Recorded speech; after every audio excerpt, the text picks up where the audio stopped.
9 লেজওয়ালা শিয়াল দুর্ভাগ্যবশত সাধনার পরীক্ষায় ব্যর্থ হয়ে নিজের আসল রূপে ফিরে যায়। সৌভাগ্যক্রমে পথ দিয়ে যাওয়া সম্রাট তাকে উদ্ধার করেন এবং আবার প্রকৃতিতে ফিরিয়ে দেন। কিছুদিন পর সম্রাট যখন মৃত্যুর মুখে, শিয়ালটি তার উপকারের প্রতিদান দিতে আবার ফিরে আসে। সে প্রতিশ্রুতি দেয় 800 বছর ধরে সাম্রাজ্যকে রক্ষা করবে এবং সম্রাটকে শান্তিতে মৃত্যুবরণ করতে সাহায্য করে। এরপর থেকে সাদা শিয়াল মন্দিরে অবস্থান করে রাষ্ট্রের ভাগ্য রক্ষা করতে থাকে। প্রতিবার যখন বর্বররা আক্রমণ করে, সে সামনে এসে শত্রুদের প্রতিহত করে। গুরুতর আহত হলেও সে কখনো ভয় পায় না এবং প্রতিবার নিজের একটি করে লেজ কেটে শক্তি ব্যবহার করে। এভাবে 500 বছর কেটে যায়। এখন তার হাতে আছে মাত্র শেষ একটি লেজ। একদিন রাজমাতা এসে প্রার্থনা করলেন। 3টি প্রদেশে বন্যা ও দুর্যোগ চলছে, জনগণ কষ্টে আছে। তিনি সাহায্য প্রার্থনা করলেন। শিয়াল এক মুহূর্ত দেরি না করে নিজের শেষ শক্তি উৎসর্গ করে পূজার জন্য যাত্রা করার সিদ্ধান্ত নেয়। যাওয়ার আগে সতর্ক করে এখন তার কোনো শক্তি নেই, তাই সম্রাটকে নিজে এসে তাকে নিরাপদে নিয়ে যেতে হবে। যদি তার কোনো ক্ষতি হয়, পুরো সাম্রাজ্য ধ্বংস হয়ে যাবে। এরপর থেকে এসে সাধারণ মানুষের রূপ নিয়ে রওনা হয়। কিন্তু পথে এসে দেখে সম্রাট কোনো প্রহরীই পাঠায়নি। আরো খারাপ, সম্রাটের প্রিয় উপপত্নী 3000 সৈন্য নিয়ে তার পথ আটকে দেয়। সে আদেশ দেয়, ওকে ধরো। শিয়াল সতর্ক করে, যদি প্রার্থনা দেরি হয় দেশ ধ্বংস হবে। কিন্তু উপপত্নী অহংকারে তা উপেক্ষা করে, কারণ তার বাবা প্রধানমন্ত্রী।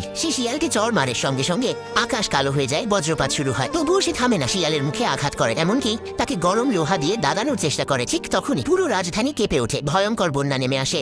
রাজ পরিবারের পূর্বপুরুষদের মন্দিরও আগুনে পুড়ে যায়। রাজমাতা বুঝতে পারেন বিপদ হয়েছে। তিনি তৃতীয় রাজপুত্রকে পাঠান উদ্ধার করতে এবং আদেশ দেন যেই দোষী হোক সাথে সাথে হত্যা করতে। এদিকে শিয়ালের কাছ থেকে একটি চিহ্ন পড়ে যায়। উপপত্নী তা দেখে অবাক হয়। এটা সেই জিনিস যেটা ছোঁয়ার কারণে একবার সম্রাট তাকে বকেছিলেন, আর এখন সেটা এই মেয়ের কাছে। রাগে সে সেটি ভেঙে ফেলে, তারপর সবকিছু ভেঙে পড়তে শুরু করে। বাড়ি ধসে যায়, বন্যায় মানুষ ভেসে যায়। একটি বজ্রপাত উপপত্নীর দিকে আসে। সে নিজের বোনকে সামনে ঠেলে দেয়, কিন্তু পরের বজ্রপাত সরাসরি তার দিকেই আসে। সৈন্যরা চিৎকার করতে থাকে, দানব দানব দৌড়াও।